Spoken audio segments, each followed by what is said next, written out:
All right, welcome to another episode of the Placing People First podcast. Before we meet today's guest, let's give a shout out to our sponsor, Bridging the Gap Recruitment. BTG offers recruiting and executive search services. Their team of recruiters have decades of experience with thousands of placements. They're always recruiting. If you are an employer, they may have qualified candidates ready for placement. And if you're looking for a position, make sure to send them your resume, as they will actively market you to potential companies. They also offer a 7-day guarantee. They guarantee to have qualified candidate to you in 7 days, or you save 50% of the placement fee. You can find them at bridgingthegapus.com. And with that, let's jump straight into our next guest. Kelly, tell us who you are and what you do. Sure. My name is Kelly Ross, and I currently serve as the CEO at Piedmont Women's Center in Greenville, South Carolina.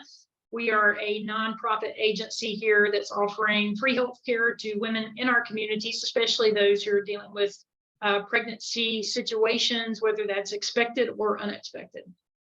Love that. Sounds like a passionate mission, vision, and value there. Tell us how you got there. What's your journey? It can be. Yeah, what's your journey? How'd you get there? Yeah, so at 19 years old, I'd gone through a year of college and decided that college just really wasn't the best fit for me at that time. And I just looked at all my options and I decided that I would join the military and see where that journey took me. So in 1991, I said yes to Uncle Sam, and I served in the military for 6 years on active duty and did 2 more years in the inactive ready reserve, which just means they can call you back at any time they want to during that 2-year period. And after that, while I was in the military, I got trained in MRI and X-ray and was able to get my national certifications while I was in the military for that. And so decided to get out of the military, and I served as an X-ray tech and MRI tech all the way up until 2005. And at that point in time, I kind of looked around and said, what do I want to do with the rest of my life? And I really didn't have a very clear answer. And that's when I decided to kick the tires on nonprofit leadership. And I went full-time into nonprofit leadership in 2012. So I spent some time working part-time, being bivocational, working in some nonprofit arenas while at the same time using my X-ray skills to pay the bills. Love that. Well, and I love that you can show that applicable skill set from the military into a profession, right? And so it was easy to trace. And then the nonprofit twist is interesting. So can you talk to us about that? Why was nonprofit the option? Yeah, I really wanted to do something where I felt I was really contributing to the greater good of our community, and really wanted to look at what were the problems in our community and how could I be a part of solving the problem. You know, sometimes we can look at a problem and we can say, I'm not the problem. But if we can look at the problem and say, well, I'm not the problem, but I can help provide a solution, then we should be a part of that. We should get involved. And whether that looks like serving on a nonprofit board of directors, which is how part of my journey is. I served on a nonprofit board of directors. And I'll never forget sitting in that board meeting, and their director, he presented the great plan. I thought, wow, this is a great strategic plan. And then in the next breath, and he said, and the way that you're going to make budget next year is I'm going to resign. And we all sat there and thought, yeah, because not having leadership really works. And so I just remember thinking, you know, nonprofit work is hard. Most people who are called to nonprofit work could go anywhere in the public sector and double their income at least. So what is it that drives you? What's the cause? And what problems can you be a part of solving? Love that. And I love that you noticed what was going to drive you and get you excited to wake up every day, and you chase that. And a decade later, you're still in the nonprofit space. Yeah, it's hard to believe it's been 10 years. It's been the best 15 years of my life. I'm just kidding. I do think sometimes the nonprofit sector ages you a little bit in a way that serving in the for-profit industry may not. Love the idea of putting others first and helping our community and meeting needs that other people may not even know they have yet. So that's a big part of what you do. Well, thank you for the work you're doing. Let's talk about the team part. In nonprofit, and team is always a creative issue. So talk to me about, you know, how are you finding team members and what's working? Yeah, so when I think about what it takes to get our job done, is I think of it in 2 categories: paid staff and unpaid staff. Sometimes we call that volunteerism, but We have to, in the nonprofit sector, the way that we keep things going is that we do have that. We have paid staff members and we have volunteers. And so paid staff members, I think in our current culture, I never thought I'd have a difficult time finding people to work for an organization. I think that since COVID, a lot of people have found inventive ways to work from home, and they've become really comfortable in that. Now, those of us who like people probably were more than ready to get back out into culture. But it's been amazing for me to watch and see. One of the hardest things is getting people reconnected and re-energized to come back out into the community. And I think that it's one thing for paid staff members. It's a whole nother ball game when you're talking about volunteers and, recruiting community members to come in and give up their time, talent, and treasures to support your organization. So you better have figured out what makes you special as an organization, and then put all your eggs in that basket. Like, this is what makes us special. This is what sets us apart. And I think that's true whether you're in a nonprofit or whether you're in a secular organization. You have to focus in. And for us here at Piedmont Women's Center, we have 5 core values that I think set us apart and really draw people into us. Number 1, we love God. Number 2, we love people. Number 3, we're going to pursue everything we do with fearless faith. We're going to use bold innovation in all that we do. And then we're going to strive for continuous improvement. And so when people start sitting down with you and they hear those core values of your organization, they're like, wow, that's something I would like to be a part of. And so we just aim to do that all the time, especially as we're in the early part of recruiting employees and volunteers.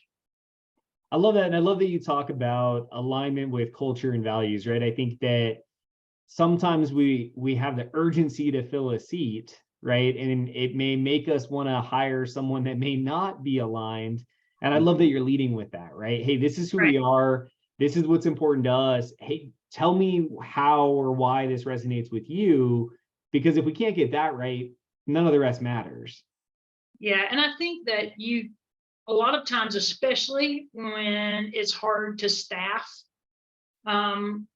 we want to hold back on those things that might drive people away instead of draw them in. But I think you save yourself a whole lot of headaches if you recruit, or not just recruit people for your organization, but recruit the right people for your organization. So we put a lot of energy in that up front.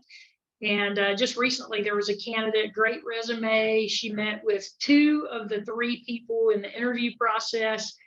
And she got to the place and said, you know what, I just don't think this is a good fit for me. And I was like, wow. So she saved us a lot of headaches on the other side of that, because if it's after they're already in your door, that's a lot of human resources that have gone into training somebody to find out it's not a good fit. I love that. The hire slow, fire fast mentality comes That's up right. on a lot of these. And it's Yes. true, right? Let them choose not to come to work for you while you're choosing whether you want them to. And I think that often it becomes a one-sided conversation where we as the employer are driving, but it has to be both, right? We have to allow them to understand, are they a fit and what's important to them. And so I love to hear that you're doing that. And I love that you're taking time and patience in the interview process, even though it's scarce. And sometimes you want to drag someone through the door. So talk to me about the volunteer side. So that's unique, right? In the nonprofit space, obviously we need volunteers because the budget does not allow us to fulfill our mission with just paid staff. So how do you go about finding volunteers and keeping them engaged? Really, I think our volunteer process for our paid staff and unpaid staff, I think the interview process is equally daunting. So we take it very seriously, and we really treat volunteers as unpaid staff members. The interview process, the application process, the referral process, making sure we've got those referrals that they've given us, that we've got permission to call them. We take it very seriously because for the most part, our volunteers outnumber our staff.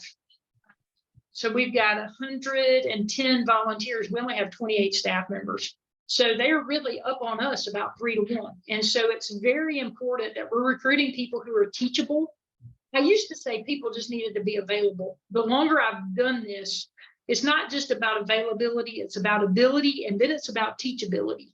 So if somebody's available, that's a check mark, right? If somebody is, available and they've got the skills, but they're not teachable, then that's not going to be a good fit for us. They really have to be teachable and willing to learn our culture.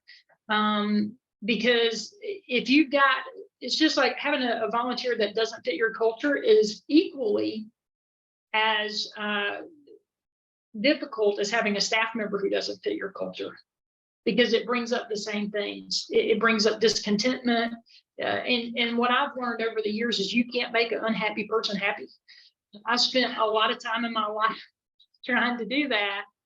And, a happy person will be happy just because they get to be a part of what you're doing. An unhappy person will never be happy, even if they get to do a significant part of what you're doing. So it's really finding those people who already have all the skills you're looking for, and they have that teachability, that willingness to follow instructions, which is very difficult, especially when you're talking about most of your volunteers are in the older group, and here they are trying to be taught by younger people. It can be interesting. There's so much insight there. And I love the teachability part, right? Availability is critical. Like, hey, can you give us the time requirement? But you have to be teachable. And with volunteers, again, it's that like gray space of like, yeah, I understand you're volunteer, but we have to uphold our culture and what we're delivering. So we got to teach you how we need it done and how to operate. So that's a really interesting takeaway. And then the happiness thing I think is great too. Looking at like, how is this person? How do they show up, right? How are they going to interact with our clientele and the people we're serving? So amazing takeaways there. And thanks for that insight. Talk to me about your board. How big is your board? Yeah, so we can have up to 12 members on our board. We currently have 11. Of course, I think we'll have 1 or 2 roll off this year. We are constantly refilling those seats, constantly retraining our board.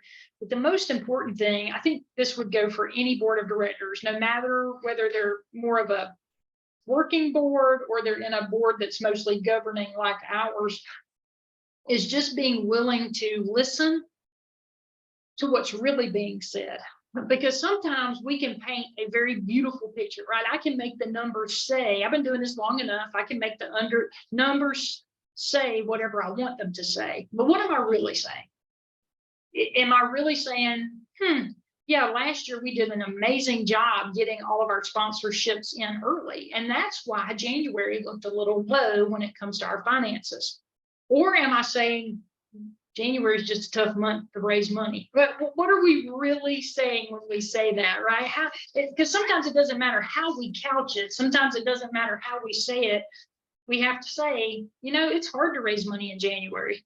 It's hard to raise money in June and July. So what are some of the special projects that we have in place that brings along enthusiasm in June and July when it's really hard to raise money, and in January? So really having boards who ultimately care about what you're doing.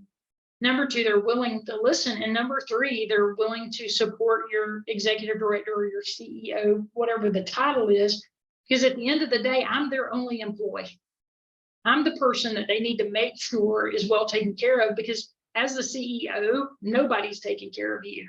You're not taking care of you. You're busy trying to take care of the people that you are placed over. And at the end of the day, somebody has to take care of you. And sometimes that means having hard conversations like, tell me about your rest. Tell me about what are you doing in the hours that you're not here?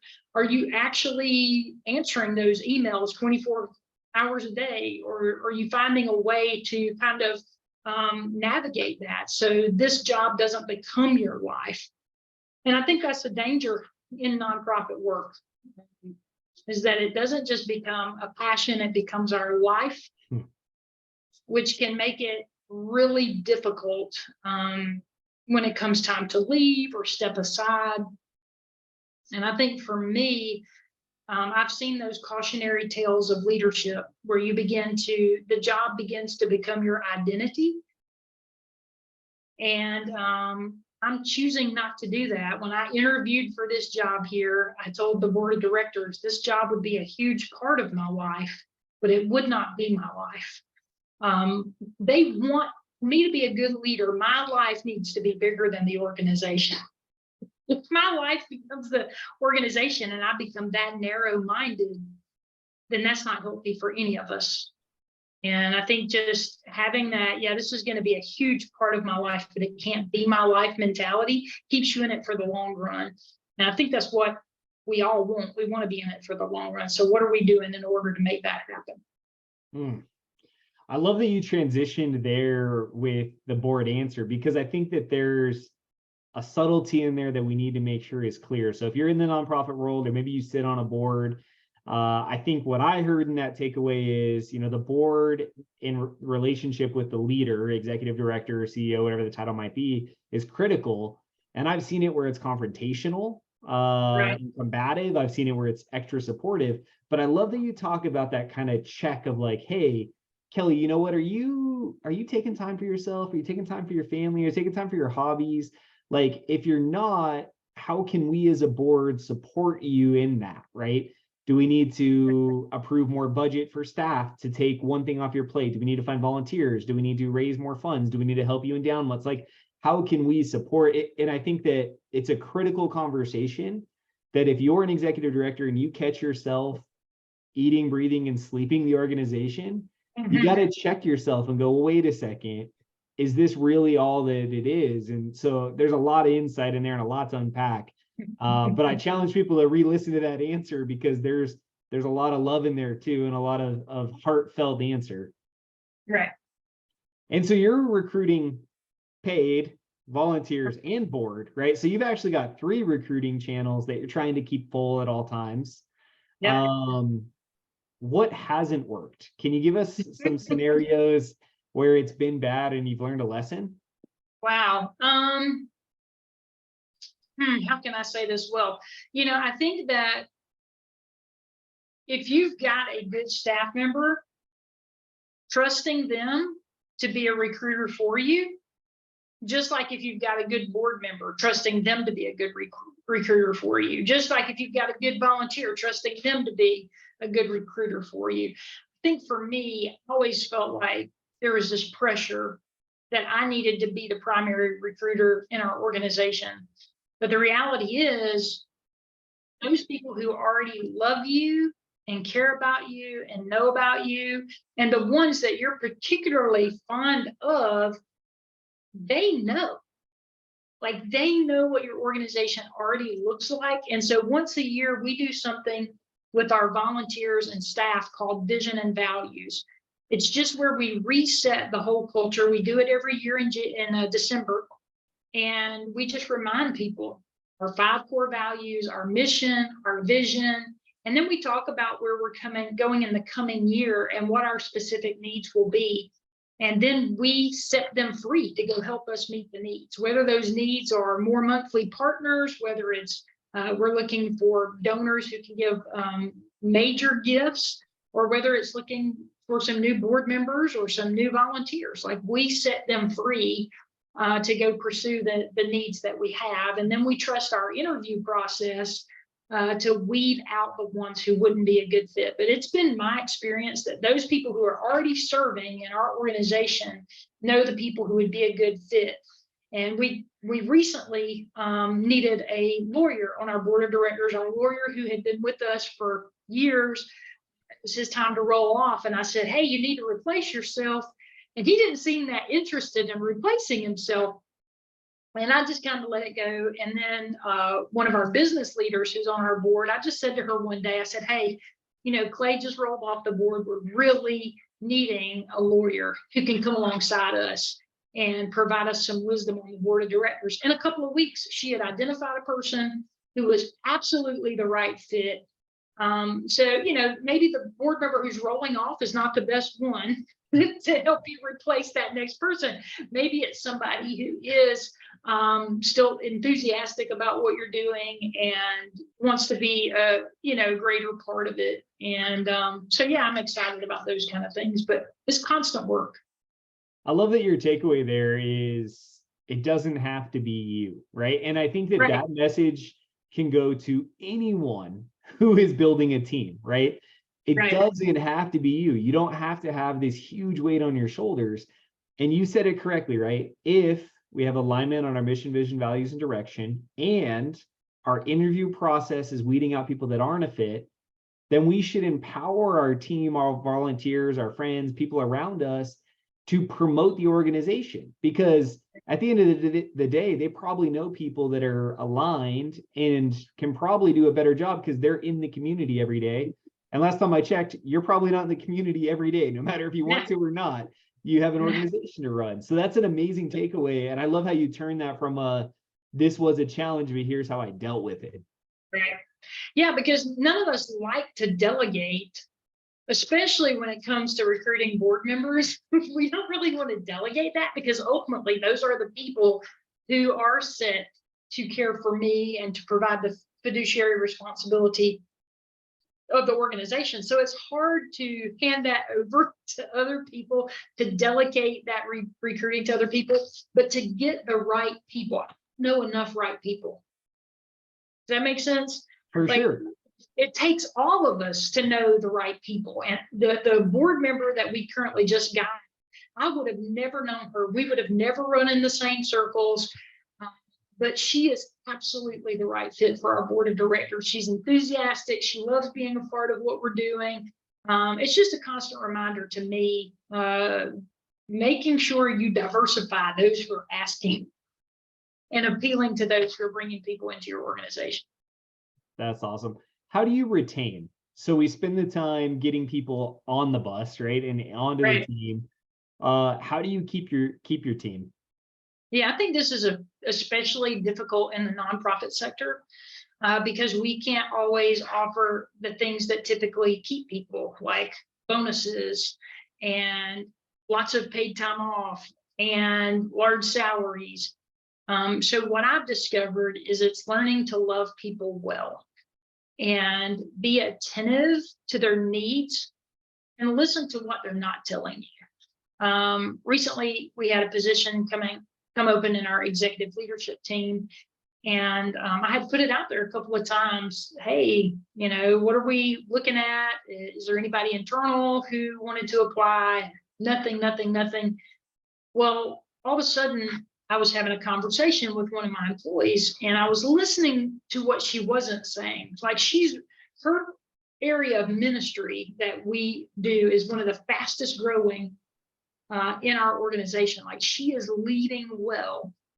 And I wanted to ask her to take this other job, but at the same time, I'm like, but she's leading so well. She's so passionate about what she's doing. And so we were just having a conversation. And I just said to her, have you considered?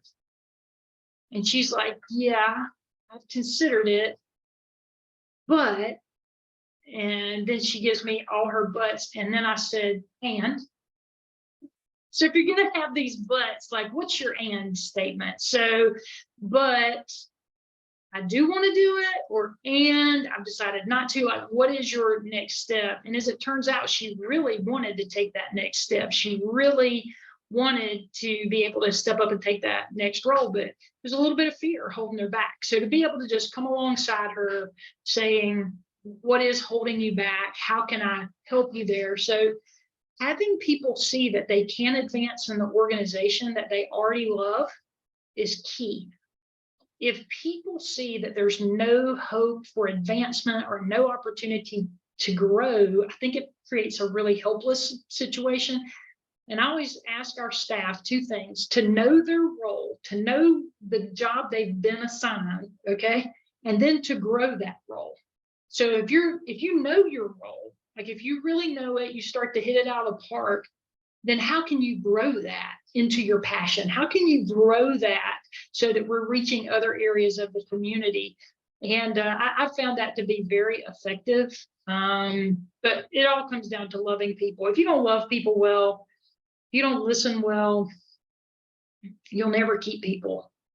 And we've had a pretty good history here at Piedmont Women's Center of keeping staff I've actually got a staff member who's retiring after being here 23 years.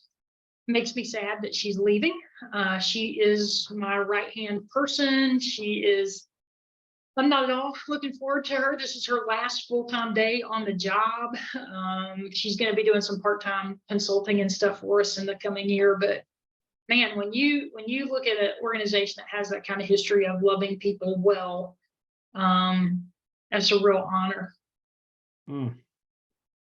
Yes. If you're listening to this, that's the section you should go back and re-listen probably 5 times, because there's so much insight and thought and care in your answer, Kelly, and I appreciate that. And it, I don't know you, we just met, right? We just got to know each other, but I can tell from that answer that your passion as a leader really is bringing those around you up and listening and caring and loving and being that passionate, compassionate leader, right?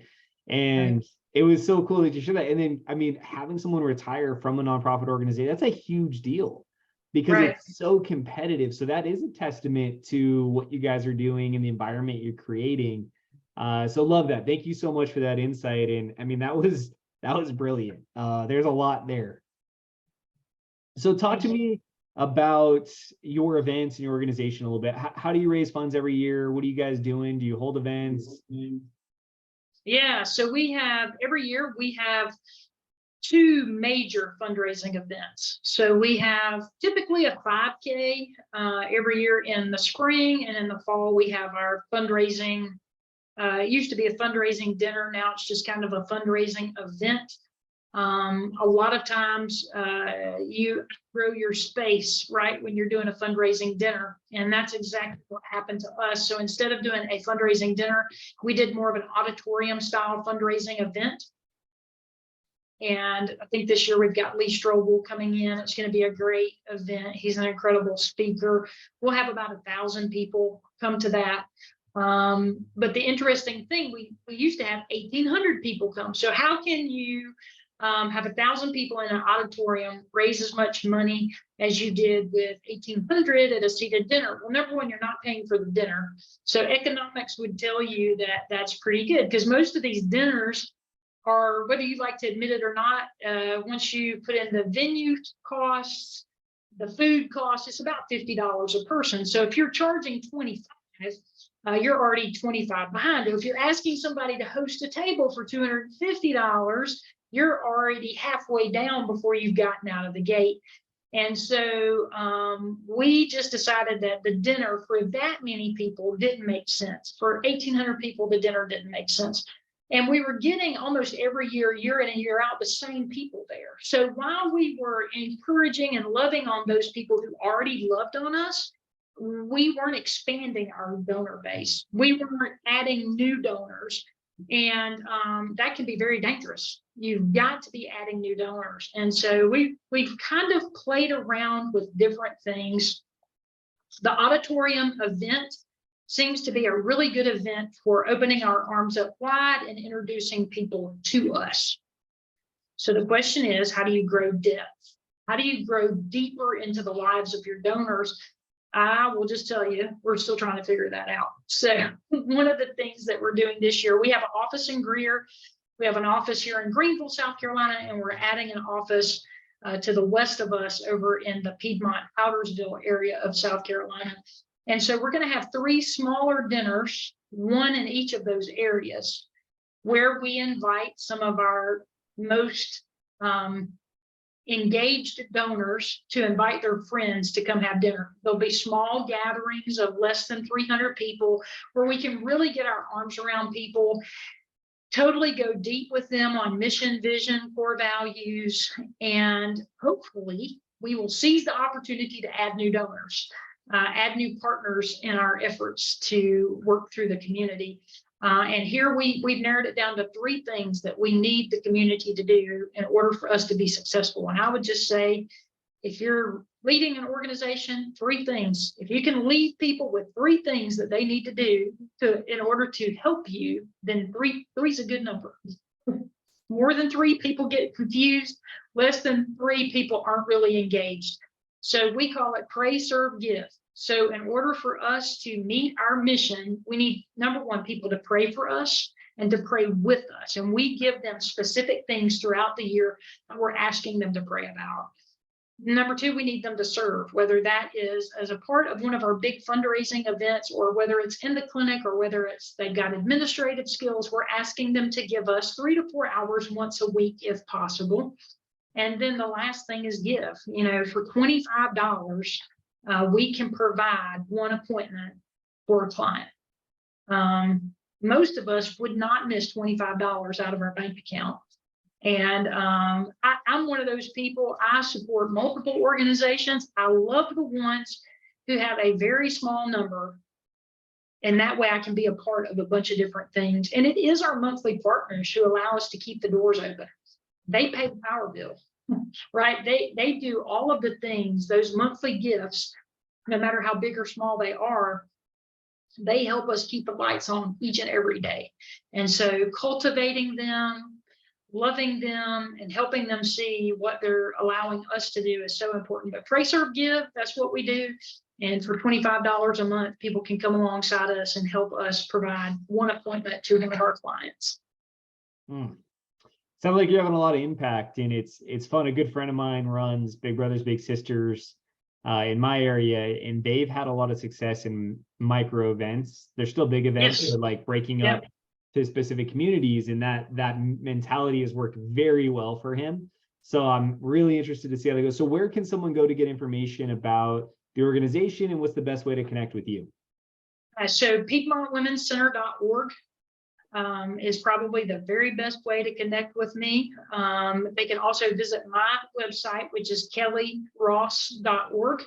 I've got a blog there and just some funny things. I just published my first book, and I'm trying to figure out, I didn't think I would sell any, just thought I would give them to some of our staff and volunteers here. I never once thought about selling. And then I've got some people saying, hey, where can I buy your book? I'm like, well, I don't know yet, but eventually I will put that on my website. Awesome. Help me figure that. Yeah, let me ask the last two questions I always ask. So first, if you look at your own journey, what's something you would tell your younger self based on the journey you've had? Yeah, don't quit. So yeah, I've quit my job multiple times. Now, here's the thing, I quit it in my brain over and over again. And then I give it 24 hours and I reevaluate how I'm feeling. But number one, don't quit on yourself. Because I have often felt under-equipped for what I'm doing. And it's amazing how you can feel under-equipped, but you should also feel convicted about that under-equipping, because typically that's something I can do something about. Right now, I'm going back and I'm pursuing my master's in organizational leadership because I'm looking at all the things I'm doing now, like, wow, this is so much more than I was doing 4 years ago when they hired me. So I've got to invest in me. So don't quit on you, invest in you. Like, figure out what that looks like for you. Is it taking some master's level classes? This year, my goal is to read 3 books every month and really be dedicated to that process. Turn off the TV. You've watched enough Fox News, turn it off. It's time to read a book and really dig into. And so don't quit. I see a lot of people quitting on themselves. Don't quit on you, but invest in you. That's kind of a 2-part for a 1-part question, I think, but it's okay. We'll take the bonus, and that it's a good transition though. So the last question I always ask is, give us a book recommendation. So what's a book you recommend? Oh, wow. I just read this book called If Aristotle Ran GM, and it's by Tom Morris. And I actually just ordered a copy of this book, every member of our staff. It is a very different way to view ethics. I think everybody should read it. I love the idea of first impressions. I've served at many churches on guest experience teams and different things like that, and really setting the stage where we expected you to come. We want you to be here. If you can do that for your customer base, no matter whether it's donors, patients, clients, whoever it is, if when they walk in the door, they feel like you expected them to be there, that's a game changer. Because that's what everybody wants. They want to feel wanted by you. They want to feel needed by you. So this book, I think, is key. I'm really excited about our staff going through it together this year. That's a great recommendation. I mean, I haven't heard that one, so I'm gonna have to pick up a copy. And it's always a testament to a book when you buy it for those around you. That's So right. that says a lot, right? It says a lot about, hey, this isn't just a recommendation. This is something that like we're doubling down on. So I appreciate that. Yeah. So last question, just anything we missed. Is there anything that you feel is on your heart when it comes to people in team that you haven't talked about or I didn't ask a question for that you want to share? Yeah, I think that people want to feel valued and validated. We live in a culture that, for the good or the bad, values self and always looks through that what's in it for me mirror. But my encouragement to others is, don't go there. Value and validate others before valuing and validating yourself. If you live an others-centered life, and this is where I think I've been the most blessed my whole life, I have worked really hard to live an others-centered life, and I am better because of it. And that's just my encouragement to people as I meet with them. Don't let it be about you. There's better things to talk about than yourself. Man, if we're going to end on that, because my mantra is always add value, and it's all about helping others, right? And the more people you help, the more help you'll get. And it's hard to let go of that and be okay with it. But when you do, man, the world changes. It does. Well, yes. Kelly, I appreciate you. I can tell that you're a passionate leader, and I appreciate you taking time. I know you've been busy and you've got a lot of things up in the air. But thank you for taking time and sharing your wisdom with us. And I just appreciate you. I'm glad to do it. Nice to meet you.